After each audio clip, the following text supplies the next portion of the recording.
Buenas noches y bienvenidos a una edición de Página 3 aquí en Televisión Melilla.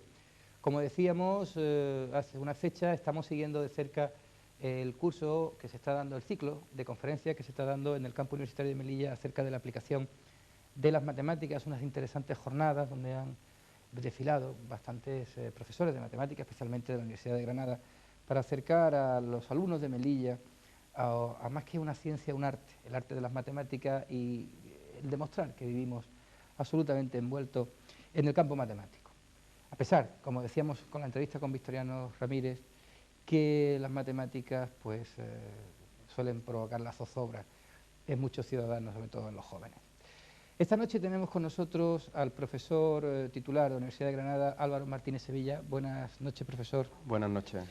Un matemático que se dedica a un arte, porque es realmente un arte, el arte de algo llamado criptografía, de lo que hablaremos a lo largo del programa. Ha estado considerado tradicionalmente como un arte, ¿no? Quiero decir, ha estado considerado tradicionalmente como un arte porque exigía de mucha creatividad y exigía a la vez, digamos, no había un método sistemático, pero realmente era arte la criptografía, pues prácticamente hasta la Segunda Guerra Mundial, a lo largo de la historia. Hoy en día ya la verdad es que la criptografía es una rama consolidada de la matemática, una rama que requiere un aparato matemático fuerte, por tanto no está accesible al profano, al primero que se acerca, pero cuyas aplicaciones, pues digamos, tenemos a la vista todo, es decir, son unas aplicaciones que digamos, en el mundo conectado con la información digital, con las telecomunicaciones, con los ordenadores, aparece por cualquier sitio, aparece ubicuo. Todo este torrente de afirmaciones suyas, en apenas 30 segundos, sí, para hablar de algo que se llama criptografía, que quizás muchas personas no exactamente el sentido de la criptografía, algo relacionado con algo tan sugerente, tan sugestivo como los espías, porque la criptografía es el mensaje cifrado, ¿no? Los mensajes cifrados. Sí, hombre, para los ciudadanos y las ciudadanas que nos estén viendo, que no sepan exactamente o que no coloquen exactamente ahora la rama científica de la criptografía, bueno, pues vamos a decir que un conjunto de técnicas basadas en aparatos, en aparataje matemático fuerte, cuyo objetivo inicialmente es proteger los mensajes ante los ojos de terceras personas, bien sean curiosos o bien sean entrometidos voluntariamente, ¿no? Y esta es la parte de confidencialidad de los mensajes y a la vez también proteger la integridad de los mensajes. De tal manera que la criptografía tiene mucho que ver con guardar los mensajes y guardarlos ocultos a los ojos de la gente, y eso pues naturalmente tradicionalmente ha tenido que ser utilizado por espías, por diplomáticos, por servicios de inteligencia, por tanto es algo que surge un poco con el halo, con la sugerencia de ese mundillo semi en penumbra, semiclaro, es decir, ese mundo a medio camino entre las tinieblas y la claridad del día, ¿no? Que es el mundo del espionaje, pero que hoy en día pues ya lo comentábamos. Y que hemos visto en películas, ¿no? Sí. Hemos visto mucho más frívolo en películas de James Bond, mucho más profundo en el tema de los 3 días del Cóndor, de Robert Redford, o bueno, películas como El tercer hombre, toda la literatura de espionaje. Hay toda una literatura, hay realmente una película que en España no se ha pasado, que es Breaking the Code, Rompiendo el Código, es el título original en inglés, y hay un personaje que interpreta a Alan Turing, el script es de Robert Graves, y esta película es fantástica, va narrando toda la historia asociada a cómo el espionaje de las potencias aliadas en la Segunda Guerra Mundial logró romper los códigos alemanes, los códigos de cifra alemanes, y esto fue decisivo en el curso de la Segunda Guerra Mundial. De hecho, hay quien piensa que lo mínimo en que fue decisivo es que adelantó en 2 años el final de la Segunda Guerra Mundial, y hay quien piensa, de hecho, que si no hubiera existido esta labor conjunta entre el espionaje y el criptoanálisis, es decir, y la labor científica tratando de romper los códigos alemanes, el resultado de la guerra pues incluso podría haber sido para nosotros desafortunadamente muy distinto, ¿no? El submundo de las guerras y el submundo de las bambalinas de lo que hay detrás de una guerra, aparte de un ejército, ¿no? Pero curiosamente, profesor Martínez, la criptografía, en vez de llamarle criptografía, vamos a llamarle los mensajes cifrados para espías, ¿no? Sí. Para que el correo, sí, aunque sea interceptado, no se pueda entender, ¿no? Sí. O aquella famosa leyenda de la Segunda Guerra Mundial, cuando se produce el desembarco de Normandía, ¿no? Los violines, ahí había dos versos, ¿no? Que activaban todo el proceso de desembarco, ¿no? Pero, profesor Martínez Sevilla, cuando hablamos de matemáticas en el campo del lenguaje, porque a fin de cuentas, de lo que se trata, es de un lenguaje, de una información lingüística que hay que esconder. Sí. Y todo parecería que pertenece al mundo de la literatura o de la lengua, y sin embargo interviene la matemática. ¿Por qué?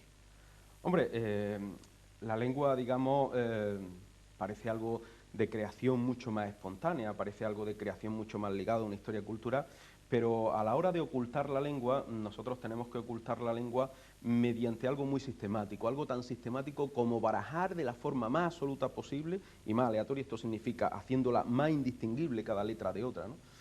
Por ejemplo, todos los padres que tienen un hijo saben que si tienen un juguete que empieza a componer palabras, pues una de las primeras letras que se rompe de ese juguete, si ese juguete está separado por letras, una de las primeras letras que se rompe en castellano es la A, ¿no? O la E.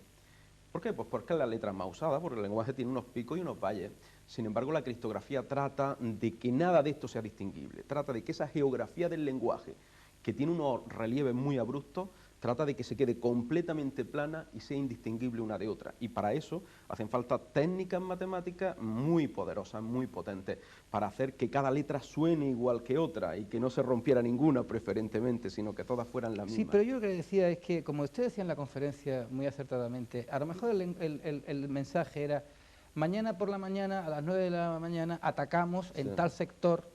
Al fin y al cabo es una cadena de palabras que hay que transmitir a un receptor que debe entenderlo, pero claro, hay que cuidar que el mensaje por medio nadie lo interfiera para saber de qué se trata. Matemática y lengua, Sí. una aplicación de las matemáticas al lenguaje. Siempre han ido muy unidas las matemáticas y la lengua, ¿no?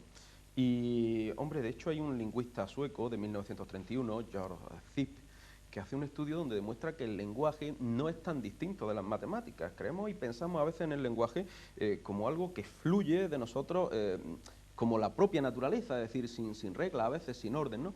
Y realmente él demuestra que el lenguaje se distribuye según una recta y esa recta responde a un principio muy claro, el principio del mínimo costo para el humano. El mínimo costo es el principio de la optimización de los recursos. Palabras más largas son las menos usadas, palabras más cortas las más usadas y además se distribuyen según una regla de probabilidad precisa, ¿no? De tal forma que el lenguaje no está tan lejano a las matemáticas como a primera vista pudiera parecer.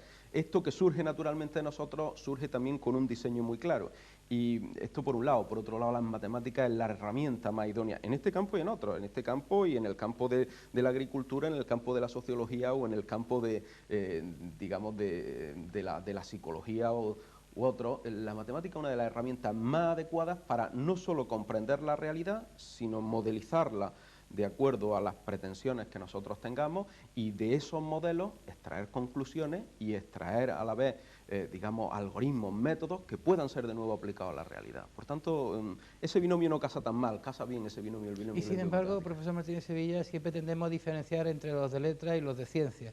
Desde pequeñitos, los niños del lenguaje y los niños de las matemáticas, ¿no? Y el error es que al final, tanto la lengua como la matemática es un sistema lógico formal y por lo tanto deben de estar imbricando el cerebro, ¿no? Sin duda, sin duda. Y, hombre, yo que me gusta mucho la pluridisciplinaridad o al menos la multidisciplinaridad, a veces esta división sistemática entre letras y ciencias, la verdad es que me molesta. Yo mismo empecé haciendo filosofía y acabé haciendo matemáticas, Pero ¿no? eso es lógico.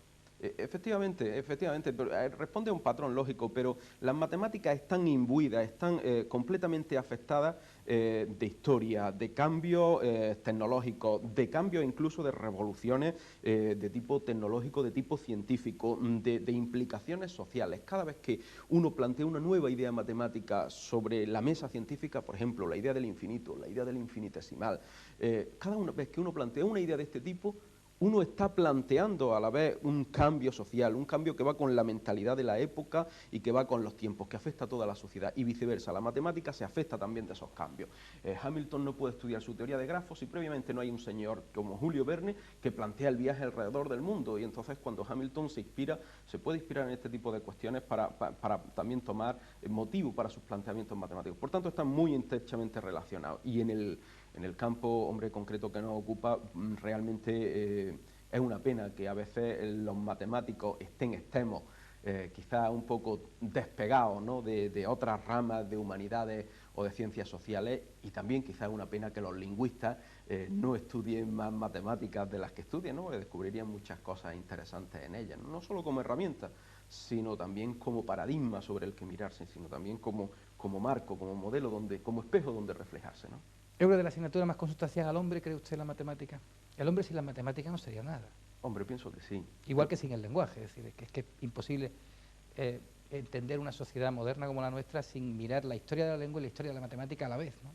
Pienso que sí. El lenguaje nos construye, nos da un plus sobre otras especies animales que habitan este planeta.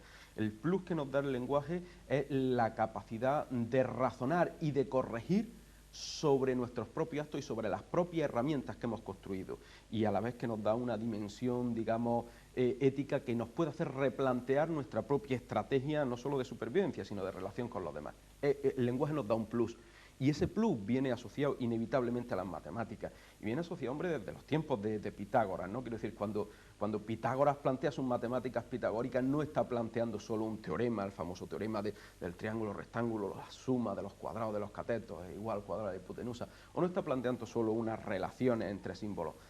Pitágoras está planteando todo un sistema de valores y está planteando unas dualidades, y él habla de fos, escotos, luz, oscuridad, par, impar, limitado, ilimitado. Él está planteando todo un sistema de valores que quiere impregnar filosóficamente, que luego posteriormente pues, es transmitido y es recogido por muchos filósofos, de tal manera que las matemáticas también surgen inevitablemente asociadas a la historia del pensamiento humano. Claro. Igual que el lenguaje, digamos, nos da ese plus que nos permite diferenciarnos de otras especies, las matemáticas nos ofrecen sobre el lenguaje un añadido, un extra de sofisticación que permite hacer del lenguaje, del propio lenguaje, una herramienta poderosa, precisándola, y una herramienta poderosa, digamos, haciéndola reflexiva al máximo. Y pedagógicamente no sería interesante toda esta lluvia de ideas, hacerla trasplantar al campo pedagógico, al campo de la educación infantil. Lo digo porque los niños suelen tener problemas en sus inicios haciendo operaciones matemáticas sencillas, ¿no? Y al final, cuando no saben sumar o restar, parece que es un problema más de atención que de matemática, ¿no? La matemática es otra cosa que sumar dos números, ¿no? Sí. Hombre, yo creo que ahora mismo hay muchos compañeros matemáticos que están muy preocupados por el asunto de la educación infantil, ¿no? Es decir, tradicionalmente hemos considerado que las matemáticas de los niños eran pura calculística, ¿no? Era aprender de ellos a hacer lo que realmente puede hacer una calculadora hoy, de las que te regalan con las tapas del yogur, por así decirlo, ¿no? Es decir, que los niños tenían que aprender a sumar, multiplicar, dividir, en definitiva, aprender unos algoritmos de forma memorística y ejecutarlos sin problema, pero claro, los niños no llegaban a captar muchas de las ideas profundas que antes hemos comentado, que están entroncadas y enraizadas con el lenguaje, y a la vez están enraizadas con la concepción que tenemos del mundo, con ideas filosóficas, con cambios sociales, etcétera, etcétera.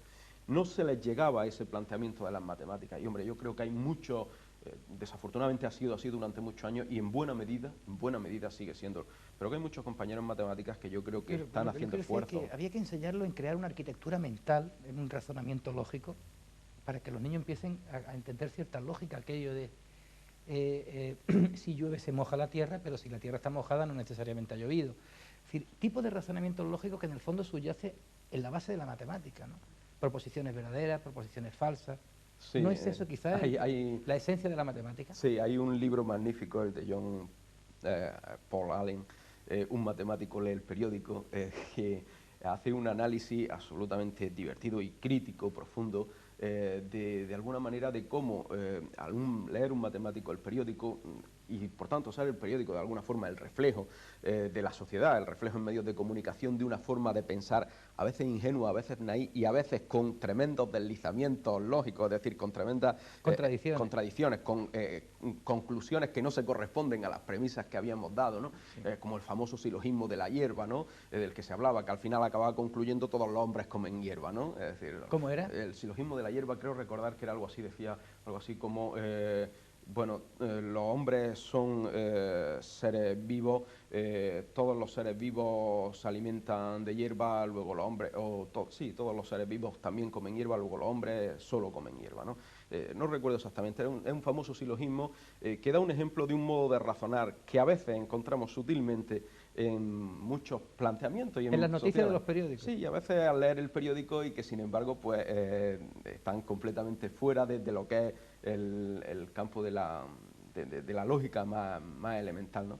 De tal manera que efectivamente yo creo que hay un esfuerzo que está ya naciendo y espero que en los próximos años, con más recursos, con más apoyo y con más entusiasmo, acabe por consolidarse de que realmente llegue a la escuela, llegue a los ciclos primarios y llegue a los primeros alumnos que empiezan a contactar con el campo de la matemática, una nueva visión de la matemática que es más de conceptos, más de ideas, más de modelos que más de cómputo o más de cálculo. A mí no me interesa tanto. O las dos cosas a la vez, quizá, porque a lo mejor a un chiquillo pues le hace falta saber sumar, restar, dividir, multiplicar, porque luego en la vida normal tendrá que medir un tubo de fontanería o unos metros de cable de electricidad, subir lo que es sumar, restar, lo que es el aprendizaje para una actividad profesional, ¿no? Una herramienta básica. Pero, sin embargo, a eso le han llamado matemática y eso es, creo, es una opinión personal que quiero que usted la comente, ¿no? Quizá es el error de llamar a eso matemáticas. Sí. Eso no es, obviamente, solo matemática, en todo caso es cálculo y a veces ni siquiera eso, solo contabilidad, ¿no?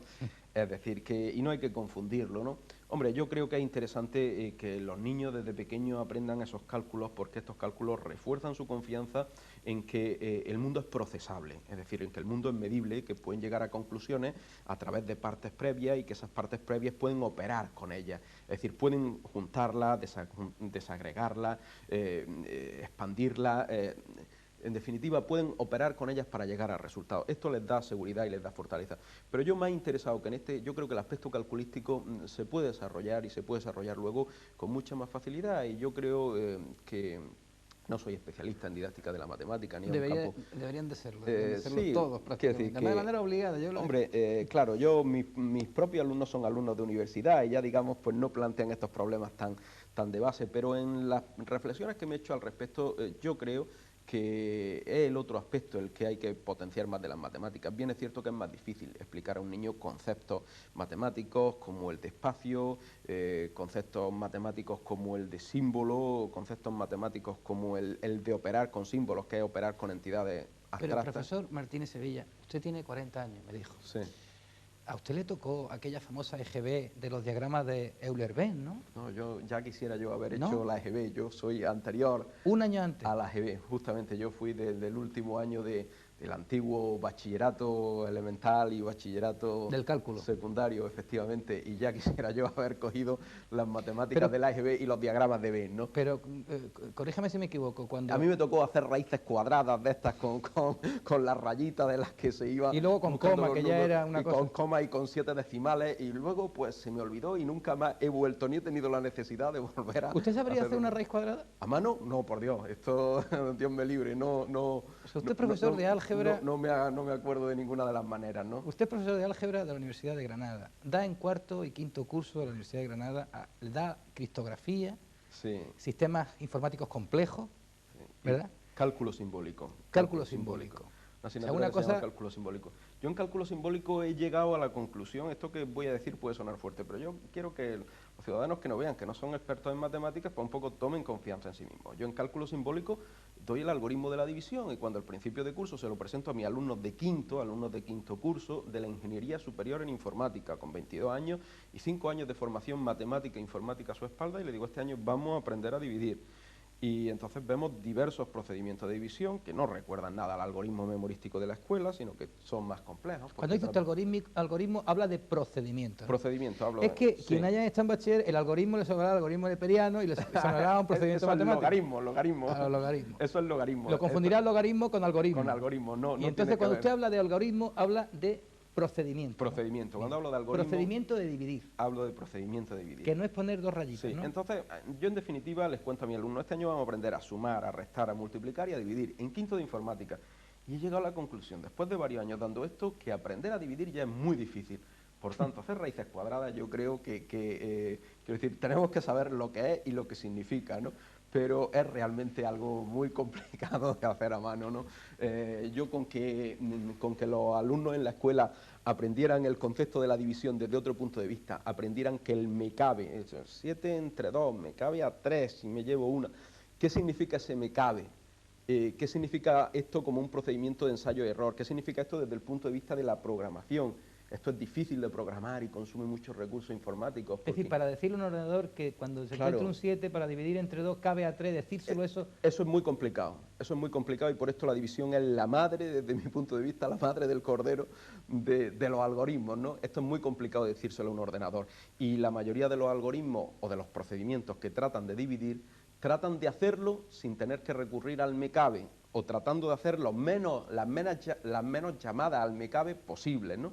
Quiero decir, este tipo de reflexiones son las que no se hacen, porque a un alumno se le enseña la técnica, pero claro, ¿cómo se le dice a un ordenador me cabe? Un ordenador tiene que ir cogiendo números y empezando a probar y ver cuánto le queda, y claro, cada prueba que hace el ordenador es muy costosa. Y que el resto sea inferior al divisor. Efectivamente, y es muy costosa en tiempo de computación, ¿no? Es muy costosa en tiempo de cálculo. Si uno tiene que coger números muy grandes, esto ralentiza los cálculos mucho y los ordenadores tienen que calcular con muchos números, ¿no? Bueno, pues este tipo de conceptos yo creo que, o de reflexiones, creo que es interesante también introducirlas en la escuela. Y ya digo, esto es con respecto a las operaciones básicas. Operaciones más complejas, yo llegaría hasta la exponenciación, es decir, hasta elevar un número a otro. Pero ya la raíz cuadrada, francamente, eso me parece muy complicado. Para darlo eso habría que dejarlo para curso de doctorado, me parece muy complicado. Permíteme la ironía, ¿no? Quiere decir que es una nueva forma de ver los procedimientos de cálculo, en definitiva, a lo que propongo, ¿no?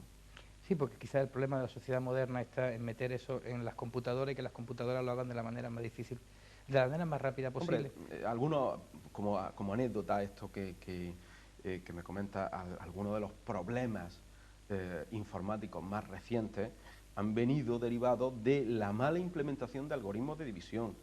Pues, por ejemplo, los famosos Pentium, que tenían un error en el procesado y que fueron retirados del mercado, provenían porque el circuito integrado, el microchip, tenía una mala implementación del algoritmo de la división. No hay un algoritmo de la división, sino mucho. Del procedimiento de división. Sí, del procedimiento de la división. Y cada procesador pues lo puede implementar de una forma distinta. Y derivado de una mala implementación del procedimiento de la división, Intel, uno de las multinacionales del hardware informático, es decir, de los microchips, pues se encontró con una serie completa prácticamente para tirarla a la basura, ¿no? Quiero decir que estas cosas afectan bastante, ¿no?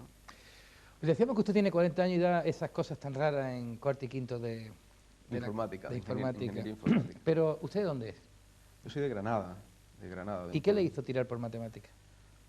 Hombre, dijo antes que empezó filosofía, pero ¿qué le llevó al final a hombre, me gustaba el tipo de pensamiento lógico-deductivo que se fija en el mundo, que trata de extraer conclusiones, que trata de plantear un modelo con él. De alguna forma eso lo hacen tanto la filosofía como las matemáticas, aunque con un enfoque muy diferente, ¿no? Las matemáticas mucho más instrumentales, con un lenguaje, digamos, menos, a veces más limitado, menos sugerente, pero mucho más preciso, mucho más efectivo en algunos planteamientos. La filosofía es de otro campo completamente distinto. Me llevó a ello, pues, yo recuerdo algunos profesores de mi bachillerato que realmente me hicieron despertar el gusto, la pasión por las matemáticas, ¿no? La pasión por esa visión sistemática, exhaustiva y a la vez descubridora del mundo que dan las matemáticas, ¿no?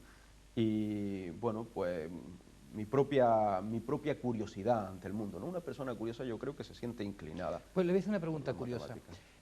Decía alguien en cierta ocasión, y creo que se lo he comentado fuera de las cámaras, para los que no somos entendidos en matemáticas, que Dios creó al hombre y además de crear al hombre creó a los números enteros, es decir, los números naturales, el 1, el 2, el 3, como una creación divina. Los números son una creación divina y no una creación del hombre.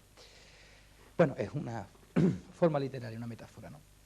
Pero en realidad, cuando el hombre inventa el número,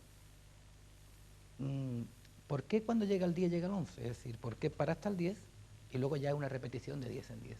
¿Qué le impulsó a ello? Eso matemáticamente está estudiado. Bueno, yo sé que es teoría de números, que usted no es de la... Sí, no, quiero decir, sí. La teoría de números es un campo que... Podría haber llegado al 12 y luego empezar con el... No, de hecho, esto no siempre ha sido así. Quiere decir que el que numeremos, el que contemos en base 10, es decir, los números del 1 al 10 y luego empecemos a repetir, o lo que es lo mismo, que tomemos los dígitos de 10 en 10 y que cada 10 repetamos, que los números los escribamos en base 10 significa que sea un número entre el 1 y el 10, más otro número entre el 1 y el 10 por 10, más otro número entre el 1 y el 10 por 100, más otro ¿A quién número... se le ocurrió eso? Bueno, esto es directamente un sistema de numeración en base 10 que deriva de culturas antiguas, pero que no siempre ha sido así. Por ejemplo, los mayas contaban en base 60. Ellos no, el 10 para ellos no era más importante que el 11, y de hecho el 11 no era 10 más 1, o no era 10 por 1 más 1, sino que ellos contaban los números indistintamente del 1 hasta el 60 y empezaban a repetir en base 60, ¿no? Y de tal manera que tenían una base distinta. Y de los mayas no numeración. habían hablado con lo de 10, ¿no? Con la No, base 10. obviamente, y cada cultura se plantea su propia base, ¿no? Hay unos motivos muy claros por los que tenemos base 10, ¿no? Y yo cuando mi hija, que tiene 6 años, pues la veo contar y está empezando a aprender a sumar y restar ahora, y dice, papá, ¿lo puedo hacer con los dedos? Y digo, sí, claro, y entonces cuando empieza a contar con los dedos, pues ve que llega hasta 10 con los dedos, y por tanto tenemos una base muy natural para poner la base 10, ¿no? Y es que es el reflejo de nuestro propio cuerpo, ¿no? Pero igual podríamos haber puesto base 20, ¿no? Si no andáramos, o si nos tuviéramos los pies más cerca de las manos, ¿no? Si, digamos, tuviéramos una forma no tan erguida de andar, y si tuviéramos, pues podríamos haber puesto base 20, y había otras culturas, quizá con más inclinación astronómica, con otras bases culturales distintas, como los mayas, que ponían base 60, u otras que podían poner base 12, o una base distinta. Nosotros tenemos buenas razones, que son estas, ¿no? Pero no siempre ha sido así. Por cierto, hay otras elecciones. un psicólogo dedicado a la educación recomienda desde Estados Unidos con verdadero entusiasmo que no le prohíban a los niños contar con los dedos, que es una de las mejores formas de aprender, claro, por supuesto, de abstraer la cuenta. Con los dedos o con garbanzos. Si no lleva uno la bolsita de garbanzos, pues con los dedos, está bien. Bueno, decía usted ayer en la conferencia sobre criptografía, sobre cifrado del lenguaje, contaba usted muchísimas anécdotas, ¿no? Desde la de Edgar Allan Poe con el escarabajo de oro, su famoso libro, luego su reto a los lectores, los romanos con sus sistemas ya en tiempos de Roma, mandar mensajes cifrados a través de un tambor cónico, ¿no? Sí, bueno, estos eran los espartanos con un dispositivo que se llamaba la escítala, ¿no? Un palo de madera sobre el que se arrollaba un mensaje. Cuando ese rollo se leía en tira, no surgía nada con significado, pero cuando se enrollaba sobre el trozo de madera, pues uno, en lugar de leerlo secuencialmente, la tira de papel, lo leía transversalmente, de tal forma que alineaba una letra con otra que estaba un número determinado de caracteres más allá, pero que al enrollarse quedaba en esa misma vuelta. Y esto hacía un mensaje que cobraba sentido. La criptografía es sorprendente porque digamos, es algo muy desconocido. Se conoce algo de la historia de las matemáticas, bueno, pues la invención del algoritmo, del número, algoritmo que viene de alcuarismi, ¿no?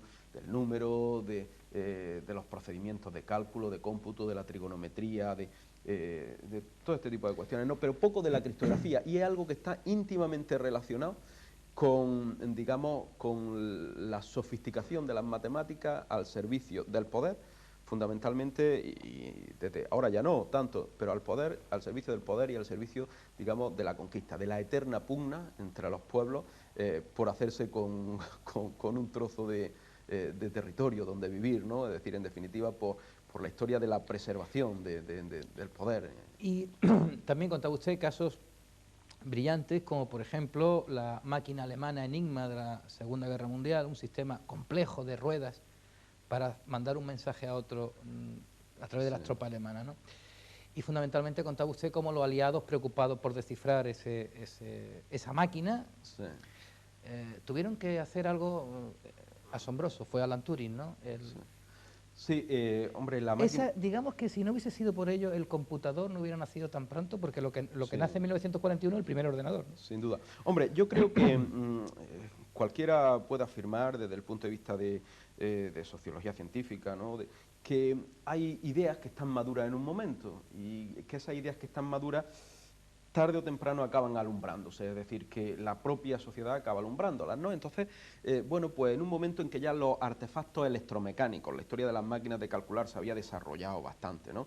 De las históricas máquinas de Babbage, ¿no? Hasta otras máquinas electromecánicas, donde había dispositivos mecánicos, rotores, ruedas dentadas que se movían y a la vez eléctricos, es decir, que conducían una determinada corriente. Bueno, pues que el paso natural de eso, el paso siguiente a eso era el ordenador, ¿no? Bien, pero hay, digamos, realmente acelerones en la historia.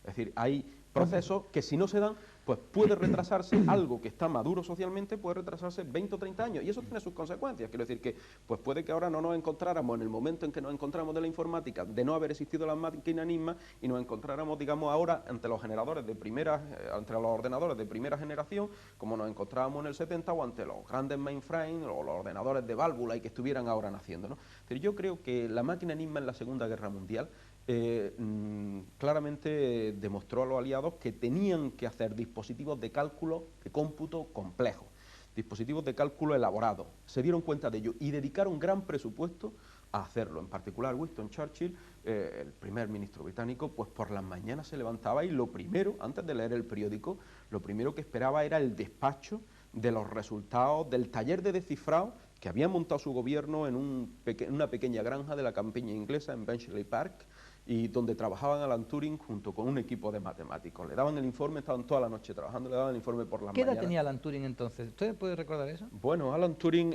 acabó suicidándose muy joven, con 40 y tantos años, 50 creo recordar. Y Alan Turing era una persona de una juventud tremenda cuando empezó a trabajar en su máquina de Turing, que fue unos trabajos inmediatamente precedentes a los trabajos en la máquina Enigma. Podría tener 30 y pocos años, ¿no? Cuando se suicida por haber sido condenado por homosexual, ¿no?, después de la guerra. Efectivamente, es algo verdaderamente asombroso. Sí, es lo mismo que pasó un poco con, bueno, un procedimiento distinto, pero el caso de Oscar Wilde, ¿no? Es decir, que una persona brillante, una persona que aporta teoría y forma de comprender el mundo. De hecho, hoy Alan Turing es una de las figuras capitales en el desarrollo de la informática y de la teoría matemática de la computabilidad, con su famosa máquina de Turing, su definición, ¿no? Alan Turing es una persona que aporta a la sociedad esfuerzos decisivos para la construcción del primer ordenador, que se construyó con dinero del gobierno británico para descifrar la máquina Enigma, pero que resultó en el primer ordenador en 1941, ¿no?, el Colossus. Y una persona que entrega tanto a la sociedad y que, bueno, es homosexual, y que en la Inglaterra victoriana, pues es acusado de homosexual, pasa por la cárcel, y después de pasar por la cárcel, atormentado y probablemente, bueno, pues con la presión social extrema, acaba suicidándose a la salida de la cárcel. Y a que probablemente le debemos la victoria de los aliados en la Segunda Guerra Mundial. Pues, como ya he contado antes, muy probablemente así paga a la sociedad algunos de los esfuerzos. Quiere decir que esto demuestra hasta qué punto a veces pues la sociedad tampoco calibra, tampoco ubica muy bien quién es quién y qué hace por la misma, ¿no? La vida de Alan Turing es muy notable, es joven, intensa y tremendamente notable, ¿no? Y es de unas aportaciones decisivas. De no haber existido él, es posible que o la guerra se hubiese retrasado o hubiese seguido otro curso, o es posible incluso que no se hubiera desarrollado la informática tal como se ha desarrollado y que no tuviéramos la sociedad de comunicación que tenemos ahora. Sus intervenciones, sus avances son clave en la historia tecnológica reciente, ¿no? Lo poco que se sabe de esas cosas, ¿verdad, profesor Martínez Sevilla? Que la gente que reniega un poco de la informática no sabe que el primer ordenador fue aquel que paró una guerra, ¿no? Es curioso, y no solo eso, sino que hemos estado mucho tiempo sin saberlo, porque todo esto fue considerado secreto de guerra durante mucho tiempo, y el gobierno británico ordenó cerrar a cal y canto todos los archivos, no solo de la construcción de la máquina Colossus, que era la encargada, el primer ordenador de válvulas, un gran ordenador de válvulas que ocupaba una habitación tan grande como este estudio, ¿no?, que fue el encargado de descifrar los mensajes, sino todos y cada uno de los archivos, de los documentos que permitieron el descifrado, el criptoanálisis de la máquina Enigma. Y los cerró a cal y canto, y hacia 1960 ordenó destruir buena parte de ellos, de tal manera que muchos nunca se han recuperado, ¿no? Corríjame si me equivoco, la función esta de la criptografía históricamente parece más relacionada con la geometría que con otra cosa, es decir, el hecho de que vaya enrollado sobre un trozo de madera en función del diámetro, el hecho de que la máquina Enigma funcionara como un aparato electromecánico, pero a fin de cuentas posicional, ¿no?, sobre posiciones. El hecho de la famosa hoja con los agujeritos para leer aparentemente un texto inocuo, ¿no?, un texto literario, pero claro, en función de estos los agujeros se puede leer el texto. Parece todo un poco producto más bien de la relación de la geometría en la ubicación de palabras, unas para adelante, otras para atrás, las de arriba ponerla primero. Un proceso de lugar, de disfrazar por el lugar, ¿no?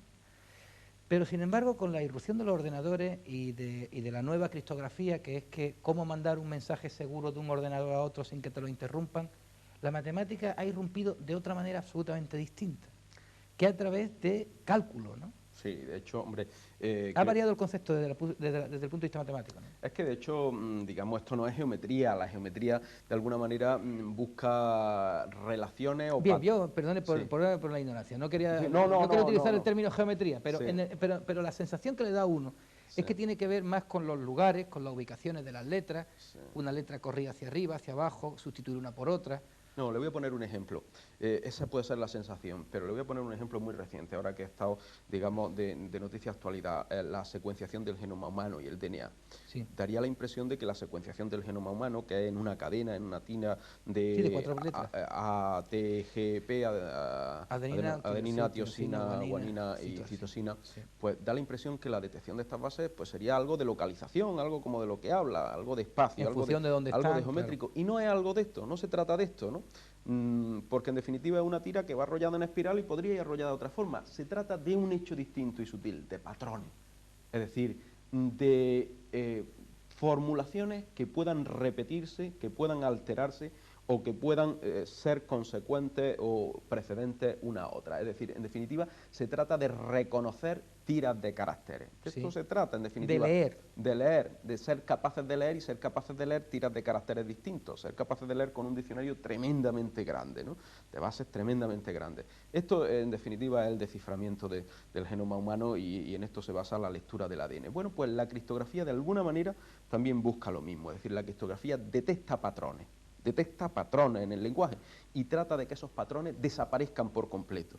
Es decir, que el ADN de un criptograma, el ADN de un mensaje cifrado, sería algo así como el ADN que no sería nunca descifrable, que no sería nunca leíble como código genético por ningún investigador. De tal manera que trata de lo mismo, pero al revés que la genética, ¿no? Por tanto, es un tema más de patrones, de repetición. Y hay muchos investigadores que sostienen que la repetición, el patrón, el ritmo es lo que da sentido a la vida, ¿no? La frecuencia. En definitiva, pues es un tema de frecuencia, ¿sí? De repetición. Sí, Y la criptografía precisamente trata de ir contra esa idea, es decir, trata de romper patrones, periodos, frecuencias, para dejarnos algo que se parezca lo más posible a un territorio vasto y llano, donde nada sea distinguible, ¿no? Para esconder el mensaje. Para esconder el mensaje. Y al final alguien recuperará eso y con otra clave volverá a recomponer lo que alguien había cifrado. Esta es lo fundamental. Una clave secreta que la tercera Pero hay persona algo no conoce. hay algo problemático en este sistema, y es que si un cerebro humano es capaz de cifrar o de encontrar una forma de cifrar, otro cerebro humano puede encontrar la fórmula de volver a descifrarlo, ¿no?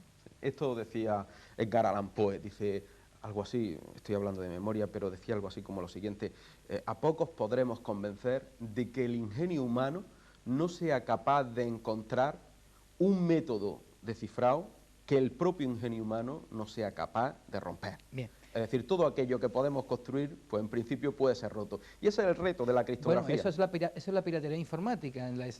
No parecido, pero bueno, la piratería informática es más tosca, ¿no? Claro, la piratería informática no es más que vulnerar sistemas de seguridad creados por el propio hombre. Sí. Y las compañías especializadas en el tema lo que hacen precisamente cuando crean un sistema de seguridad es contratar piratas informáticos que ataquen el sistema para ver cuánto de seguro es el sistema.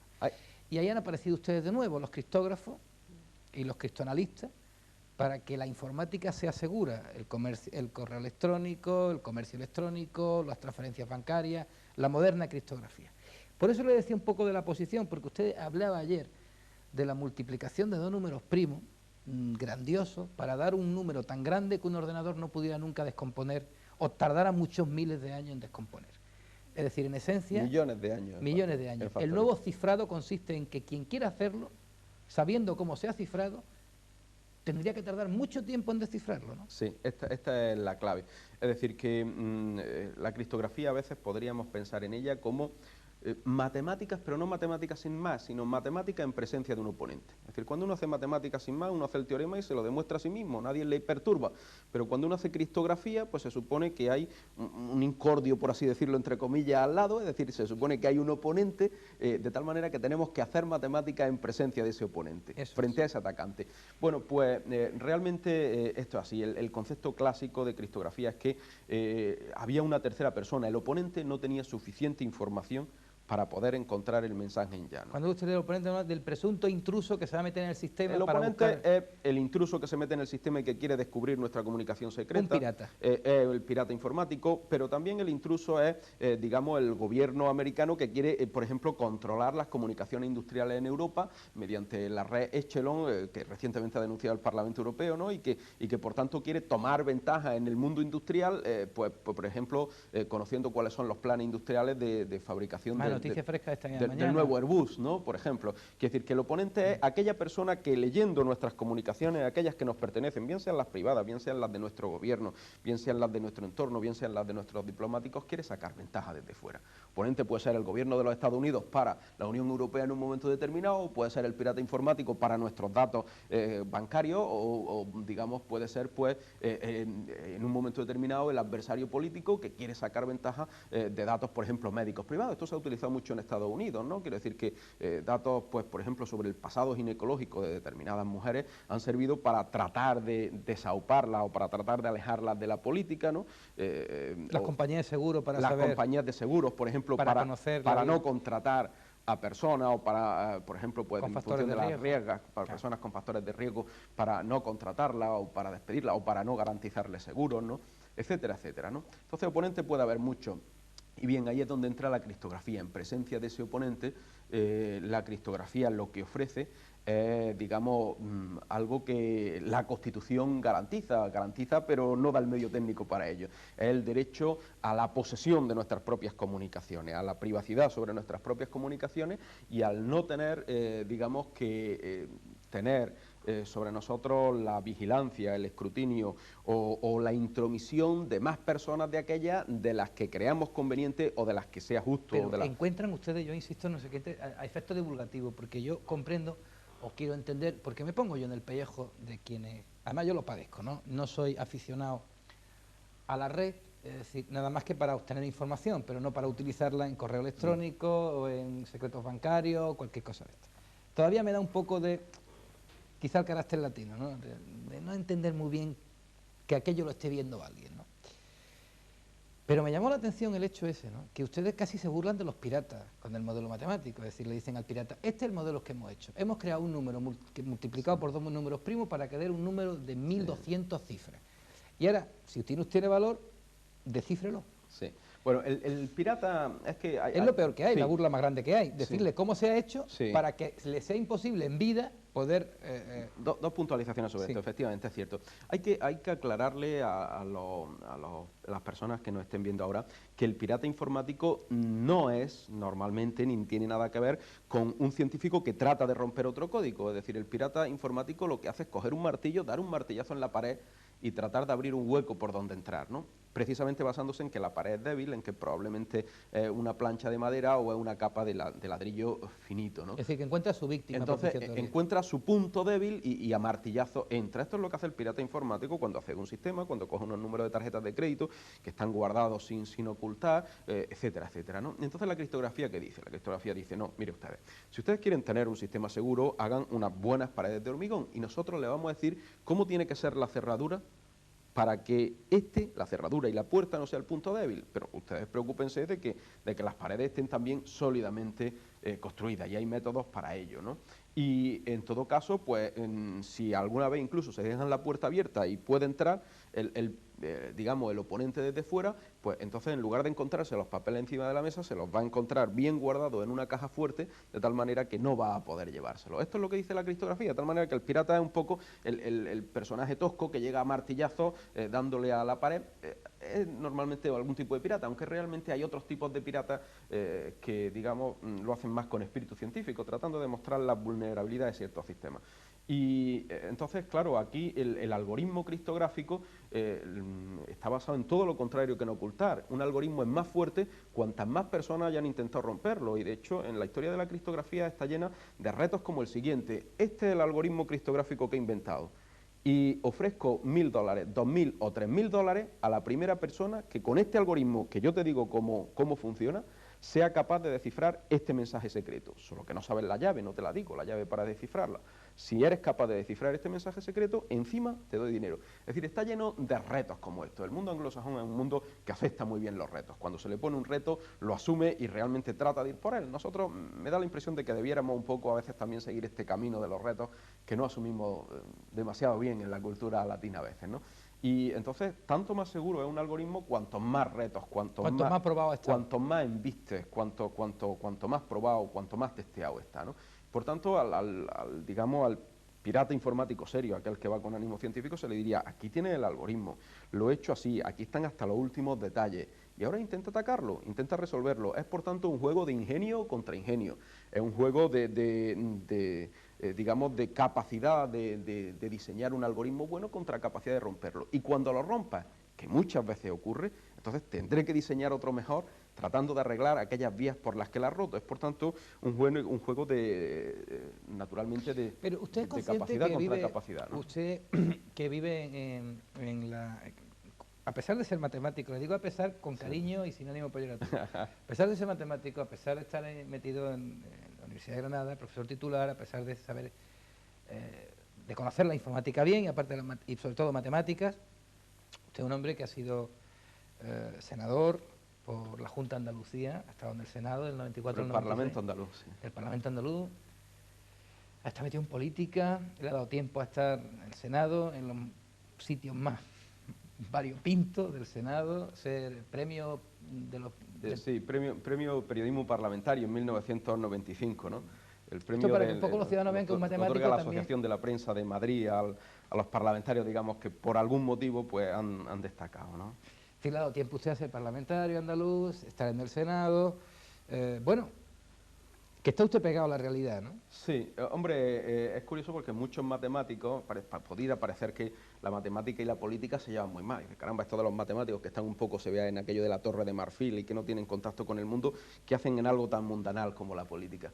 Pues curiosamente las matemáticas y la política no se llevan tan mal, o al menos yo conozco muchos matemáticos que también son políticos, pues por ejemplo Javier Torres Vela, presidente del Parlamento andaluz. Sí, fue profesor mío de estadística en Granada, por cierto. Pues, es matemático y es presidente del Parlamento andaluz. Por ejemplo, José Borrell, que viene a la jornada estas de las que comenzaba refiriéndote al principio el próximo viernes, es matemático, ¿no? Y de hecho da una conferencia sobre matemática y la toma de decisiones. Y la toma de decisiones públicas, ¿no? Yo recuerdo además que he tenido algún debate con él divertido o animado con las matemáticas de por medio y las diferenciales de por medio en el Senado, lo recuerdo. Alguna vez que le hizo alguna pregunta y no se había hecho los deberes y se llevaba la respuesta sin trabajar mucho, ¿no? Y bueno, no están tan divorciadas, tan separadas las matemáticas de la sociedad. No están divorciadas en el objeto, pero además los matemáticos somos personas como cualquier otra que podemos tener nuestras inquietudes de participación social y que muchas veces pues las llevamos a cabo, ¿no? Por lo que veo no sintió ninguna frustración cuando dejó la política, estuvo... No, la política para mí fue una etapa bonita, productiva y fructífera, ¿no? Pero cuando acabó esta etapa, por decisión de los ciudadanos, naturalmente, que son los que en un sistema democrático ponen y quitan a personas, en realidad por una decisión muy limitada, ¿no? Y probablemente, pues, no por errores propios, sino ajenos, ¿no? Faltaron 900 votos para ser reelegido de nuevo en la siguiente legislatura, ¿no? 900 votos sobre un total de 56.000, quiero decir que no 900 votos sobre poco, sino 900 sobre 56.000, tanto por ciento muy pequeñito y de hecho, pues yo pienso que no imputable a mí, pero en fin. Vamos a la Fórmula 2, que dirían los Victoriano Ramírez. Sí, a la Fórmula 2, ¿no? A la Fórmula 2. Bueno, pues de hecho cuando pasa esto, pues yo siento que acaba una etapa que es una etapa productiva y fructífera, insisto, una etapa para mí muy beneficiosa de paso por la política, que me enriquece personalmente, pero que me devuelve con todo gozo y con todo, en el sentido que decía Felipe González también, y ahí lo reivindico, con todo júbilo, me devuelve a mi profesión, que me gusta y con la que disfruto y con la que me siento muy realizado, mi profesión de matemático, ¿no? Y si fue usted senador y parlamentario andaluz y se pierde un periodo como por ejemplo 94, 96, 97, con las cosas como van corriendo en la informática... Me pierdo más años, me pierdo más del 94 al 96 porque antes de estar ahí, pues uno tiene que estar muy involucrado, tiene que estar muy dentro y luego después de volver, pues también como... Y cuesta trabajo volver a coger el ritmo, sobre todo en algo tan espectacular como la informática, que avanza... Cuesta trabajo, cuesta mucho trabajo, es algo que requiere de un esfuerzo de ponerse al día, de tal manera que si uno está 4 años fuera, le cuesta un esfuerzo grande volver a reciclarse para tomar la onda. Hombre, porque hay cosas que no cambian mucho. Quiero decir, pues si uno es experto no sé, no quiero referirme a ningún sector particular, pero si uno es experto en arqueología o en historia medieval, es difícil que aparezcan, Sí. digamos, aportaciones trascendentes y decisivas en un periodo corto de años, ¿no? Pero en un mundo tan cambiante como el tecnológico y en un mundo tan extremadamente cambiante como el de las aplicaciones de la matemática a la informática, pues claro, 4 años son un mundo. En 4 años cambian muchas cosas, cambian protocolos, cambian formas, cambian aplicaciones, no solo cambian versiones de programas, cambia por completo todo, ¿no? Y veremos de aquí a 4 años cómo ha cambiado. Y la verdad, en 4 años cuesta trabajo reciclarse, aunque yo creo que con esfuerzo es posible. Lo que pienso es que esos políticos que llevan 10, 12 años, su trabajo no debe ser de este tipo, debe ser de algo del que no cueste trabajo reciclarse, porque si no, o no podrían volver, de hecho muchos no vuelven, o les sería ¿Y qué se imposible encontró? reciclarse. ¿Recuerda usted que encontró algo como nuevo que se perdió? ¿Usted recuerda algo especial? Hombre, sí, yo cuando me fui a la política, yo me fui con el sistema de correo electrónico estilo antiguo, con el sistema de correo electrónico con un protocolo directo de mail, ¿no? Y cuando volví me encontré ya con los geadores de correo electrónico, con los programas de correo electrónico nuevos. Cuando me fui, pues me encontré con una informática que estaba a un nivel...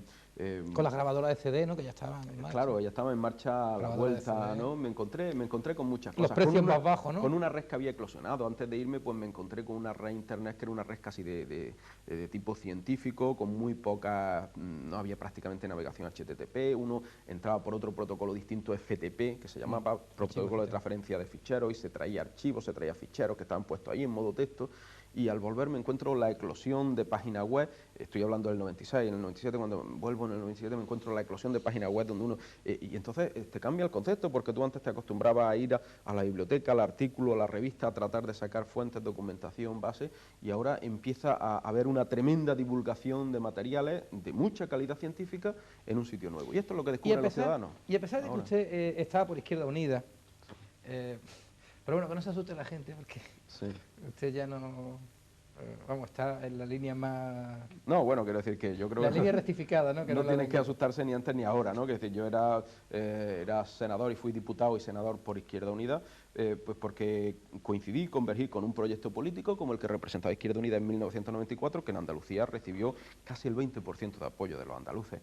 Luego, posteriormente, yo creo que Izquierda Unida ha tenido una historia plagada de errores, Yo divergí de ese procedimiento y de ese planteamiento que en algún momento determinado pues hizo su líder, Julián Guita, y fue entonces cuando me separé de Izquierda Unida, cuando entendí que había errores que se estaban consintiendo, que había una separación creciente entre el proyecto político que en Andalucía venía a apoyar al 20% de los ciudadanos y, digamos, un planteamiento cada vez más separado de la sociedad, que cada vez le recriminaba más a algunos sectores, cada vez más radicalizado. ¿Anda usted por la nueva izquierda de Diego En Pérez, algunos más aspectos. próximo que Bueno, Franco? ando, digamos, por un sector que a la vez se identifica con un progresismo independiente, naturalmente con aportaciones ecologistas, con aportaciones, digamos, medioambientales, con aportaciones... Menos dogmáticas. Desde luego, mucho menos dogmáticas, mucho más flexibles y recuperando tradiciones, digamos, liberales en el mejor sentido de la palabra y progresistas también. Se lo decía porque si usted estaba en aquella Izquierda Unida del 94, enfrentada, recordamos toda la comunidad andaluza con la famosa denuncia de la pinza y esas cosas contra el PSOE, pues, ¿reconoce usted aquello que no entendíamos de Felipe González cuando al final de los 80 hablaba de la autopista de la información? Sí, hombre, Felipe González, quiero decir, con ser el personaje que ha sido de 14 años de presidente de gobierno y con algunos errores que ha tenido, Felipe González ha sido un gran visionario en el día a día, en el mejor de los sentidos, de por dónde iba la sociedad española. Felipe González ha tenido algunos planteamientos que realmente uno cuando lo hacía, pues, bueno, es que sí, en el año 88 yo le oía hablar de la autopista de la información y yo claro, no sabía de qué estaba hablando. y la gente pues se quedaba un poco en blanco y no, yo reconozco que Felipe González ha sido y es uno de los políticos de gran talla, ¿no? con todo lo que da de sesgo y digamos, de error acumulado 14 años de presidencia de gobierno y con todo lo que da de compresión y de presión pública, Felipe González yo creo que es una de las personas que ha sido capaz, no solo por carisma y liderazgo, sino por capacidad de pensamiento y de formulación, de irse adelantando a la sociedad que iba teniendo, es decir, de diagnosticar de manera muy clara cuál era el país que tenía delante y de tratar de anteponerse. Y en eso, pues naturalmente había algunos o ciertos errores que... Fue un buen criptógrafo de eso, ¿no? Pues sí, la Vamos, verdad es descifró bien la sí, predicción. que algunos hemos criticado, pero que yo creo que efectivamente él diagnosticó bien como criptógrafo en este sentido, diagnosticó bien la realidad y supo transformarla desde planteamientos que realmente lo llevaban por delante. No iba a remolque de la sociedad. Yo creo que hoy algunos otros políticos van a remolque de la sociedad le va tirando y cuando la sociedad va por delante y se dan cuenta de que se han quedado atrás, dan una carrerilla para pillarla. Y yo creo que aquí Felipe González iba como mínimo al ritmo, si no algunas veces delante. He de reconocer su valía en este sentido. Se lo digo, la pregunta Su valía era profesional. La pregunta era un matemático profesional, si aquello fue realmente como fue, ¿no? Que España estuviera en ese momento, pues, por lo menos en la vanguardia, ¿no? Para seguir los ritmos de los demás. Sí. Ahí había un salto tremendo que históricamente era necesario dar y que afortunadamente yo creo se dio. Profesor Martínez Sevilla, como usted comprenderá, que es una formulación lógica, ¿no? Los ciudadanos, por normas generales, no son criptógrafos, ¿no? La inmensa mayoría de los ciudadanos no son criptógrafos. Hay un importante número de ciudadanos que son aficionados o usuarios de PC, pero que tampoco son especialistas en informática.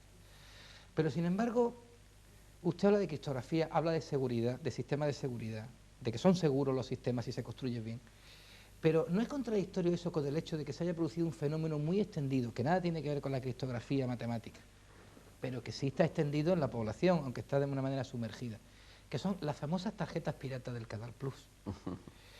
Es decir, eso no incidiría en que todos los ciudadanos, al sentirse un poco piratas, entendieran que los sistemas informáticos no son seguros. Si no son elementos que en el desconocimiento, ¿podría ser contradictorio?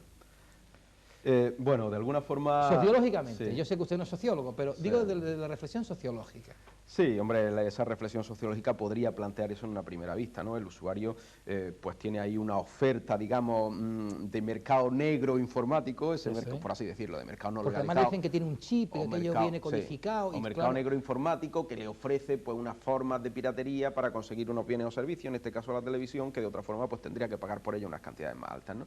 Entonces dice, caramba, esto de la informática está muy bien porque a mí me hace un piratilla, entre comillas también, y yo puedo conseguir estos servicios. No, soy usuario de pirata. Abajo, efectivamente. Sí. Puedo conseguir estos servicios a bajo coste, por tanto esto no es tan fiable como parece, ¿no? Claro. Quiero decir que esto no lo tienen tan bien hecho. Hombre, yo creo que ahí se mezclan muchas cosas. Creo que se mezclan estrategias comerciales de las propias empresas y de las propias productoras de televisión, en este caso codificada, ¿no? Que no cifrada. Cifrada significa que si fuera cifrada sería imposible aplicar estos métodos de piratería. Pero bueno, se puede confundir el cifrado con el codificado. Codificado significa que va levemente alterada y bueno, esto es posible de codificarlo de una forma relativamente fácil, ¿no? Bueno, pues yo creo que ahí se mezclan estrategias comerciales de estas empresas, ¿no? Estrategias comerciales que a veces, obviamente por el criterio de empresa, tienen que decir, no, limitamos que no haya mucha piratería porque es nuestro negocio, pero que a la vez pues le interesa un poco ir dando un poco rienda, ir dando un poco porque cada vez hay más aparatos, cada vez hay más claro, ir dando un poco brida para que se vaya expandiendo y vaya creando un sector de necesidad social, ¿no? Es decir, se mezclan criterios comerciales con, digamos, criterios, y es que son que, digamos, todavía ese mundo digital está en plena ebullicencia, es decir, está en plena conformación, y hay algo parecido a lo que pasa con los teléfonos móviles, ¿no? Caramba, parecía que los teléfonos móviles, los GSM y todo esto eran digitales, ¿y qué ocurre? Ahora nos llegan virus también por los teléfonos móviles, nos llega un mensaje y si ese mensaje lo leemos y se activa, resulta que nos copian la tarjeta del teléfono móvil a distancia, ¿y qué ocurre? Que nos cargan llamadas y leemos un determinado mensaje, ¿y qué ocurre? Bueno, pues lo que ocurre es que efectivamente los teléfonos móviles, igual que este tipo de televisión, es una tecnología muy emergente, una tecnología que apenas empieza a implantarse, que ofrece ya sus servicios y que ofrece ya sus productos, pero una tecnología que va a cambiar y que necesariamente va a renovarse tecnológicamente, sin duda alguna, en los próximos años y en la próxima década y sobre todo en los próximos años. Eso no tiene nada que ver con el correo electrónico, del comercio electrónico, con los bancos. No tiene absolutamente nada que ver. Es que claro, son tarjetitas de plástico con un chip, todo el mundo tiene una tarjeta con una banda magnética. No tiene absolutamente nada que ver porque esto no va encriptado, es decir, que yo aquí sí que quiero transmitir un mensaje claro. Eso es lo que si hay un lugar de comercio electrónico y un usuario de PC, un ciudadano cualquiera de su casa, quiere hacer comercio electrónico y ese sitio de comercio electrónico le dice, atención, si usted quiere hacer comercio electrónico con nosotros, comprar un disco, un CD, ropa o un libro, cualquier otra cosa, y nosotros le decimos dos cosas. Uno, este sitio es un sitio seguro, de comercio electrónico seguro, está criptografiado, y dos, está criptografiado con criptografía fuerte, es decir, con criptografía confiable, lo cual significa llave de más de 64 bits en la actualidad, ¿no? Esa es la medida. Entonces, el ciudadano, el usuario, realmente puede confiar en ese sistema porque ese sistema está garantizado que no llega un piratilla de 3 al cuarto, por así decirlo, es decir, que no llega un sector de la economía informática sumergido, de la economía negra informática, y que va a poder hacerle lo mismo que al Canal Plus. El Canal Plus no es un producto criptográfico, no lo es, y por supuesto no lo es fuerte, no lo es ni fuerte ni débil. Los teléfonos móviles tampoco son criptográficos. Y los teléfonos móviles tampoco llevan incorporados algoritmos criptográficos fuertes, llevan algún pequeño protocolo que es fácilmente rompible. Por tanto, no hay criptografía fuerte ni en los teléfonos móviles ni en Canal Plus, ¿no? Estos son, insisto, tecnologías emergentes que en los próximos años van a cambiar mucho, seguro. Tendrán que encriptarse, quizás. Cuando lleguen las próximas generaciones de telefonía, la UMTS, la UMTS, ¿no? La LMTS, cuando lleguen las nuevas generaciones de telefonía móvil, cuando lleguen las nuevas generaciones de televisión digital, sin duda alguna incluirán protocolos en los que habrá pues canales seguros que se transmitirán cifrados y desde luego pues comunicación a través del teléfono móvil seguro que serán absolutamente irrompibles. Esa etapa de madurez tecnológica, sin embargo, sí ha pasado ya por el comercio electrónico, o si existe el software disponible en correo electrónico, es decir, que si yo quiero mandar un correo electrónico a mi amigo, aunque sea para decirle que nos vemos a las 2 de la tarde a tomar una cerveza, pues puedo hacerlo con la absoluta seguridad, de que ni incluso si la CIA quiere venir aquí a ver este correo electrónico, pues ni incluso la CIA, con todo su aparataje, con todos sus ordenadores, con todos sus servicios científicos de matemáticos trabajando para descifrar mensajes, podrá saber que yo he quedado con mi amigo a tomar una cerveza a las 2 o a la 1, ¿no? Es decir, que aquí hay que lanzar un mensaje de confianza. El comercio electrónico seguro, cuando lo es, no solo porque se dice, sino porque tiene algoritmos criptográficos fuertes, es confiable. Y también lo es todo ese software de cifrado, de protección de la intimidad y de las comunicaciones, y estos productos no están todavía incluidos, no están todavía actualizados en sectores muy emergentes y muy recientes, como por ejemplo pues la telefonía móvil GSM o como por ejemplo las comunicaciones vía satélite. Una última pregunta, profesor Martínez Sevilla, en su aula, ¿cuántos alumnos tiene, más o menos? Bueno, esto varía este año, tremendamente, ¿no? Por ejemplo, el año pasado, que tenía los datos actualizados a final de año, tenía unos 70 y tantos alumnos, ¿no? Es decir, ya en cuarto y quinto. En cuarto 70 y tantos alumnos, a pesar de ser una asignatura optativa, esta es la criptografía, pues realmente es una asignatura optativa atractiva. La otra asignatura de quinto de cálculo simbólico, una asignatura de tipo mucho más teórico, mucho más matemático, puro, ¿no? Requiere mucho más coraje, entre comillas, por así decirlo, enfrentarse a ella, y tengo sobre 20 alumnos, ¿no? 20 alumnos de optativa, una optativa. Y la pregunta que le quería hacer, ya conociendo el número de alumnos, es, ¿hay mucha afición por esto de la criptografía, por esto del pirateo, por esto de...? Sin duda, mucho. Quiero decir, ¿usted entre sus alumnos tiene gente inquieta que quiere romper sistemas de seguridad y esas cosas? Sin duda, mucho. En la escuela de informática, el director de la escuela está asustado conmigo y me dice siempre, no les enseñes más de lo que debas enseñarles, porque luego, pues, efectivamente nos vienen los problemas. Y siempre hay intentos. Los alumnos de informática son mentes inquietas, son mentes inquisitivas por naturaleza, ¿no? Alumnos, además, ¿es la nueva rebeldía, profesor Martínez Sevilla?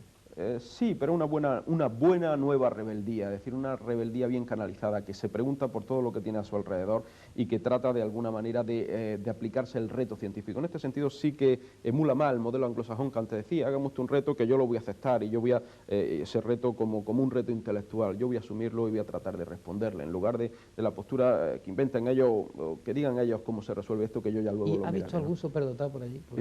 Hombre, hay alumnos muy buenos, tanto como superdotados, no sé, no le pasa. Me refiero a este campo, que ve uno, dice, no, realmente, o que le supere... No, realmente, pero he visto alumnos muy buenos, he visto alumnos muy inquisitivos, he visto alumnos que al margen de lo que uno les enseña, pues cómo diseñar algoritmos o cómo criptografiar o qué técnicas hay, alumnos que se aplican por su cuenta en tratar de ver la debilidad de un sistema, en tratar de romper un servidor, en tratar de ver pues qué cuentas hay con un pago. Hace un poco, pues por ejemplo, hicimos un estudio en mi centro de informática, en mi escuela, y descubrimos que del orden del 20 y tantos % de las cuentas son, para así decirlo, para que los ciudadanos entiendan, los usuarios de PC, algo así como, bueno, pues digamos un sitio, un espacio reservado en el disco que permite dar acceso mediante una clave, una identificación y un password, ¿no? Algo así como el correo electrónico en los servidores. Vimos que el 20 y tantos % de las cuentas tenían password inseguro y mediante un análisis pues descubrimos cuáles eran esos passwords, ¿no? Y yo mismo me dediqué a comunicarle a algunos de los implicados, que eran profesores en la propia escuela del departamento, ¿no? Pues decirle, hombre, que tenéis un password completamente inseguro, que nosotros lo hemos averiguado sin que nos lo hayáis dicho mediante un análisis, un ataque que se llama de tipo diccionario, cambiar el password por otro más seguro, ¿no? Es decir, que esto se hace, digamos, con la mente más abierta y más inquisitiva posible y con una visión muy científica, muy de reto, ¿no? Tenemos ahí este reto, vamos a comprobar si este sistema realmente es bueno y si no, vamos a mejorarlo, ¿no? Pues profesor Martínez Sevilla, muchísimas gracias por haber venido y haber dedicado un ratito de su tiempo a esas conferencias a las que ha venido usted a dar y haber visitado Televisión Melilla, sobre todo para nuevamente esforzarnos, igual que hicimos con Victorino Ramírez, para ver que la política y la matemática se llevaban muy bien cuando se aplicaba grupos de números por la fórmula DOM, cambio de números, y sobre todo esta aplicación tan interesante y divertida y tan a la vez espeluznante, ¿no? Como parar como ganar una guerra mundial o provocar la seguridad tecnológica y todos los avances en matemáticas, sobre todo para animar a la gente a que la matemática no es algo ni tan perverso, ni tan malo, ni tan difícil de entender, sino simplemente ganas y vocación, ¿no? Este era un poco el objetivo de la jornada, es decir, el objetivo de la jornada es decirle, mire, ustedes las matemáticas no son algo extraño al mundo y no son algo ajeno en la torre de marfil, en la torre de Burne. No, las matemáticas son algo real, aplicable, muy útil en esta sociedad y además muy cercano al mundo. Y que no hace falta ser un genio tampoco. No, efectivamente, sobre todo cualquiera puede entender ese tipo de aplicaciones, aunque no siempre es fácil entrar en los detalles corresponden a los especialistas y bueno, pues para eso estamos los matemáticos, pero cualquiera puede entender el tipo de aplicaciones y sobre todo, bien, tengamos muy claro una cosa, estamos entrando en una nueva era, una era, digamos, de revolución tecnológica digital. En esa era no podemos quedar como analfabetos digitales y por tanto cada uno debe hacer su propio esfuerzo de alfabetización digital y yo creo que esta jornada y iniciativas de este tipo son muy interesantes al respecto. Yo agradezco pues bueno, a las personas aquí, a Juan Antonio Marmolejo, que ha organizado este ciclo, y a la Escuela de Ciencias Sociales y Humanidades de Melilla, y bueno, a esta ciudad que nos ha acogido estos días de forma maravillosa. Pues muchas gracias, profesor Martínez Sevilla. Gracias a vosotros. Bueno, pues aquí le dejamos, aquí página 3, Televisión Melilla, dejamos con esta programación. Buenas noches.